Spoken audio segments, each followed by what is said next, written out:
If you've been riding for a while, you probably noticed something weird happening. Bikes are changing, and not in slow, obvious ways.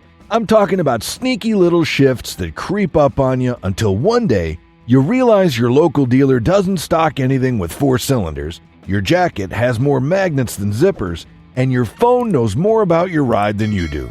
Some of these trends are game changers. Others feel like the industry is trying to outsmart itself. But whether you're into it or not, they're coming fast, and if you don't see them now, you'll be the guy 5 years from now asking why nobody sells carburetors anymore. So let's break it down. These are the motorcycle trends taking over right now. Ignore them at your own risk, or better yet, learn which ones are actually worth keeping up with. Number 1. Parallel twins are taking over. Once upon a time, the inline 4 was the king of the street.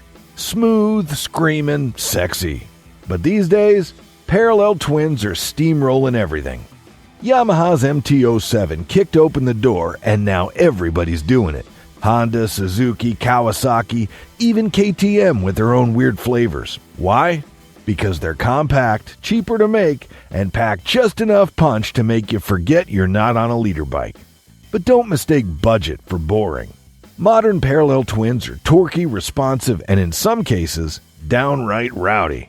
They save weight, free up frame space, and let manufacturers build bikes that are easier to service and more fun in the real world. Inline 4s sound great, but when was the last time you actually hit 13,000 RPM on your commute? Sure, diehards will mourn the loss of high-revving symphonies, but as emissions tighten and buyers lean towards practicality, parallel twins are the perfect compromise. Lighter, simpler, more efficient. You'll see more of them everywhere. ADV bikes, nakeds, even mid-sized sport bikes. So if you're waiting for another screaming inline 4 to drop, you're gonna be waiting a long time. Because the future isn't screaming. It's pulsing, torquing, and twin firing its way into the next generation of riding. Number 2. Modular riding gear systems. Motorcycle gear is finally catching up to the rest of the world, and by that, I mean we're entering full Lego mode. Jackets with magnetic liners, back protectors that clip in or out, tank bags that snap on with fidlock buttons. You're no longer just wearing gear, you're building your own battle armor. This trend is sneaky because it's not about flash, it's about practicality.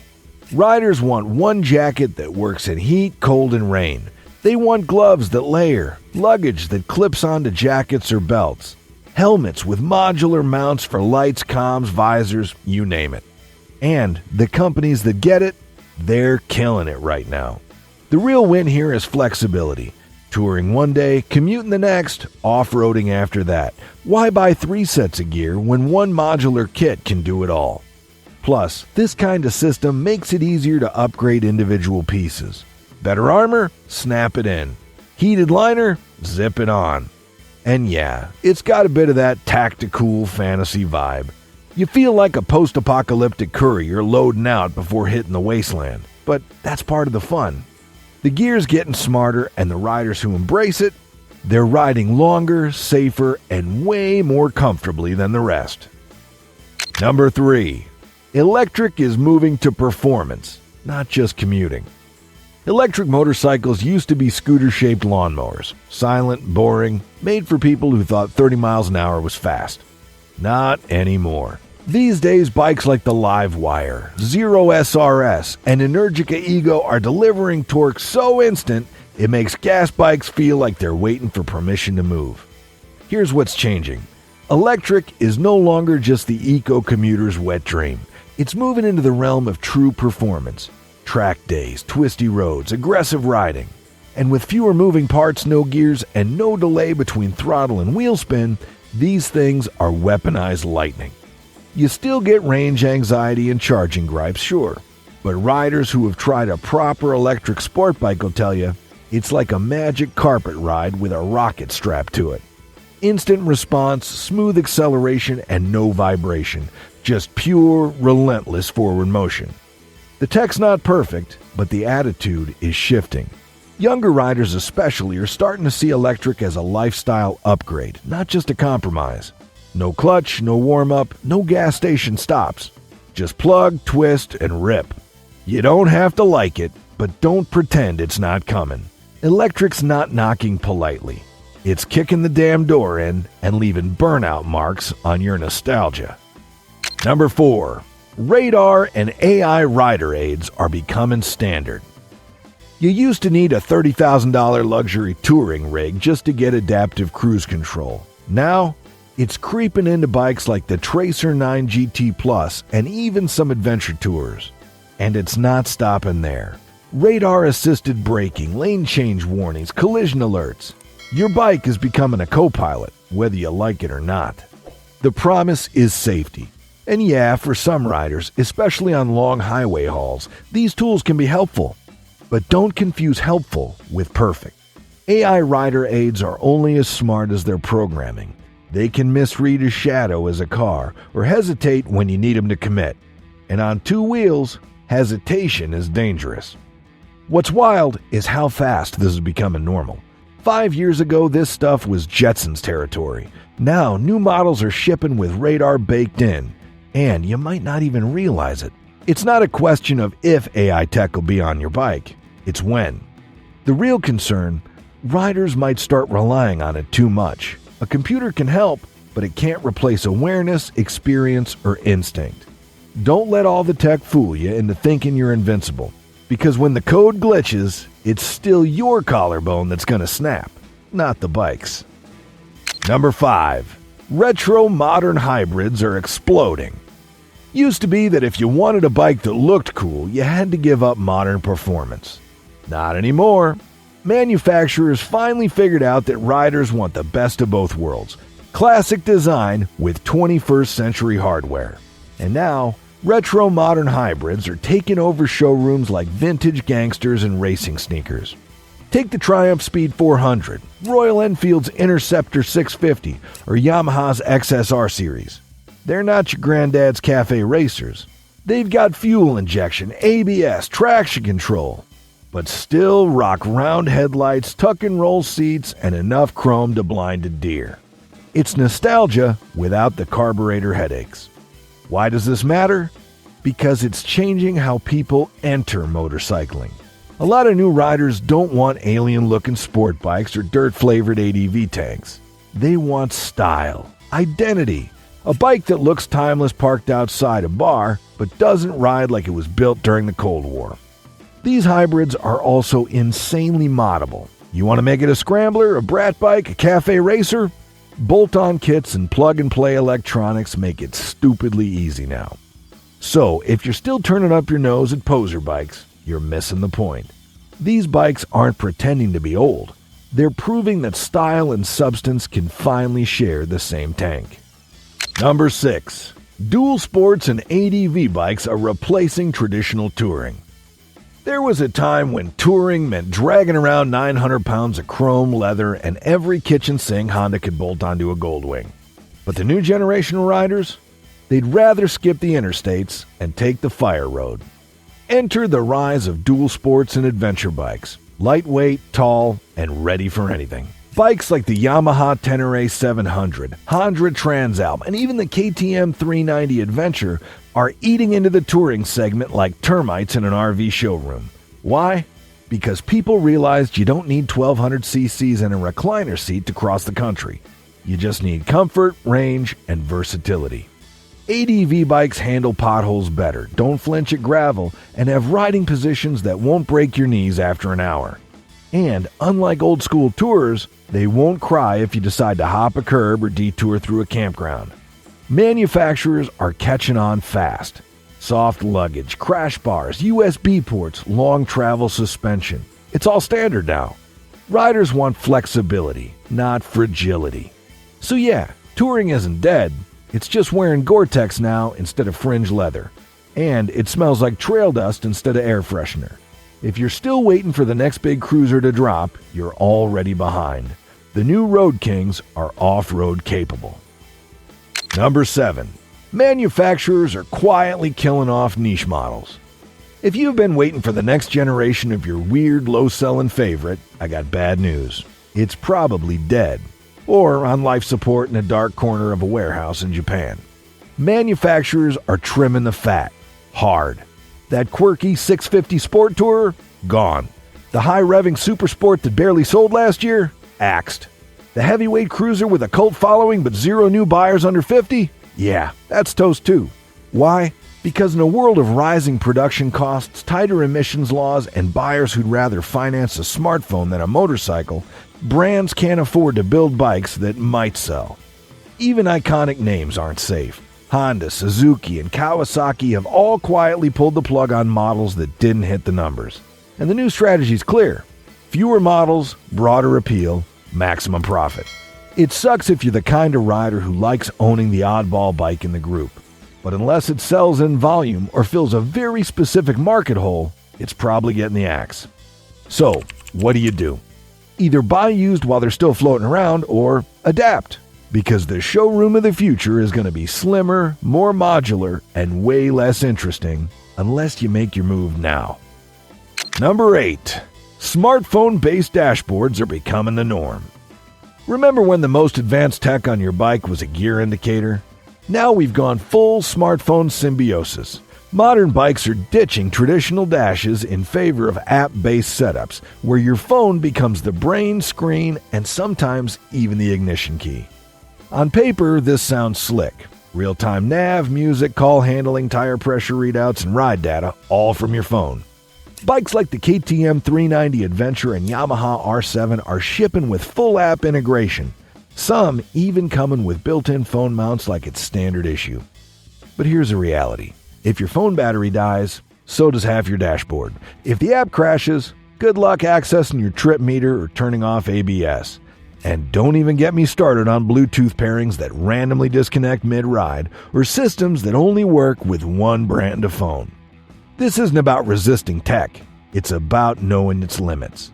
When your critical bike functions depend on a $900 glass rectangle that also happens to be your camera, calendar, and doom-scrolling device, something's gotta give. Smartphone dashes are here to stay, but they're not perfect. So charge your phone, keep it cool, and maybe pack a map, because tech can fail, and asphalt has no sympathy for touchscreens. Number 9. Chinese brands are breaking through. For years, Chinese motorcycles were the punchline. Sketchy quality, weird design choices, and names that sounded like off-brand cereal. But that's changing fast, and if you're still writing them off, you're not paying attention. Brands like CF Moto, Benelli, now Chinese-owned, and QJ Motor are quietly rewriting the rules of what a budget bike can be. These aren't just knockoffs anymore. They're aggressively priced, surprisingly well-built machines that are starting to show up in the same showrooms as the Big Four. And they're stealing sales. Take CF Moto's 800 MT, built with KTM DNA, decent suspension, TFT dash, and a price that makes Japanese middleweights sweat. Or Benelli's TRK 502, one of Europe's best-selling bikes in its class. You might roll your eyes, but the numbers don't lie. Are they perfect? Nope. Some still have quirks, soft suspension, questionable electronics, and weird parts availability. But the gap is closing fast. These bikes aren't just for first-timers anymore. Experienced riders are starting to take notice. The real twist, Japanese brands are feeling the pressure. Competition always brings innovation or extinction. So don't be shocked if that Chinese bike you laughed at 5 years ago ends up outselling your favorite V-twin. Because when a $5,000 machine starts looking like a $9,000 one, things get interesting. Number 10. Subscription-based tech is creeping in. Welcome to the future, where your motorcycle might come with a monthly bill for heated grips. Yeah, seriously. Some manufacturers are already experimenting with locking features behind software paywalls. You buy the bike and then pay extra to unlock what's already installed. BMW's done it, KTM's flirted with it, even Harley has dipped its toes. Want advanced ride modes, navigation, or traction control fine-tuning? That'll be $9.99 a month. Never mind that it's already sitting there under the fairing, you just need to activate it. It's like buying a pizza and being told the cheese costs extra. You can see the cheese, you can smell it, but unless you subscribe, you're getting marinara sadness and crust. The problem isn't just the price. It's the precedent. Today, it's cornering ABS. Tomorrow, it's your headlight turning off if your payment lapses. Once this model spreads, there's no going back. And the worst part, it's not even about luxury anymore. We're seeing this trickle down into middleweight bikes and commuters. It's not just a premium add-on, it's becoming the business model. So if you don't like it, speak up now, because once this becomes normal, your next upgrade might come with a login screen. And motorcycles were supposed to be about freedom, not firmware. Number 11. Riders are prioritizing lightweight over horsepower. There was a time when bragging rights were measured in cubic centimeters. If your bike didn't have at least a liter of displacement and enough power to outrun a helicopter, you were nobody at bike night. But guess what? That era is quietly dying. And thank God for that. More riders are waking up to the reality that you don't need 180 horsepower to enjoy the ride. In fact, all that power is pretty useless if you can't use it. Most public roads aren't racetracks, and all that extra grunt just makes the bike twitchier, heavier, and harder to control. Meanwhile, lightweight bikes in the 400 to 700cc range are exploding in popularity. They're nimble, more comfortable, and cost way less to insure. You don't need to muscle them around in traffic, and they're easier to ride fast in the real world, not just on paper. Plus, they teach better habits. You learn to carry corner speed, use momentum, and actually ride the bike, not just hang on while the electronics do the work. The old heads who still scoff at small bikes are the same ones who haven't ridden anything under 1,000cc since the 90s. But the rest of us, we're rediscovering that less weight means more fun and more control. Number 12. Battery swapping infrastructure is growing in Asia. You probably heard it before. Electric bikes are coming. But while the West debates range anxiety and where to plug in, Asia just said, screw it, let's swap the whole battery. And honestly, it's working. Companies like Gogoro are building entire ecosystems where you don't charge your electric bike, you swap its battery in under a minute. Imagine rolling up to a kiosk, popping out your dead pack, and sliding in a fresh one like it's a vending machine.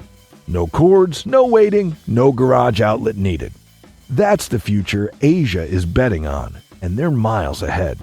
This tech is already being rolled out in places like Taiwan, Indonesia, and India, where millions of scooters dominate the streets. The convenience factor is off the charts, especially for delivery riders or city commuters who don't have a place to charge at home. And here's the kicker. If this infrastructure model goes global, it could solve the single biggest hurdle facing electric motorcycles in the West. Forget range and charging time. Just make batteries as swappable as gas tanks. It's not perfect yet. Compatibility, ownership models, and scalability are still being worked out. But keep an eye on it, because while we argue over charging cables, Asia might have leapfrogged us completely. Number 13. More bikes are being built for customization.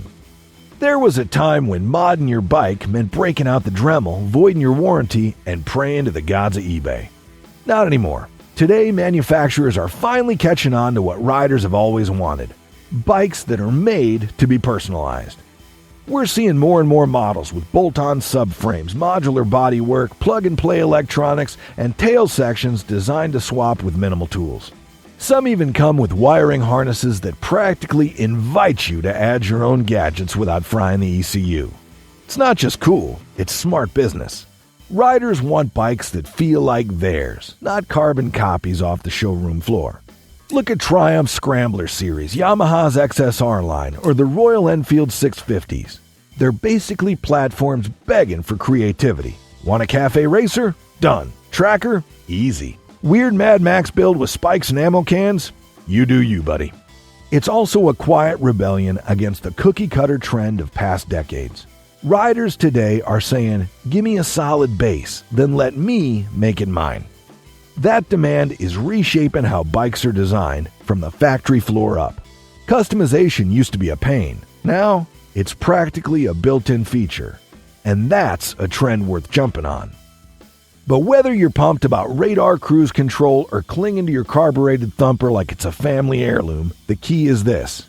Stay informed, not overwhelmed.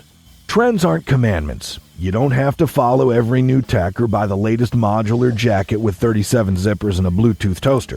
But knowing what's coming lets you choose what actually matters to you before the market decides for you. So now I want to hear from you. Which of these trends are you excited about? Which ones make your blood boil? Are you buying into the electric wave or doubling down on your air-cooled dinosaur? Drop it in the comments. Let's see what the future really looks like according to the riders who actually live it.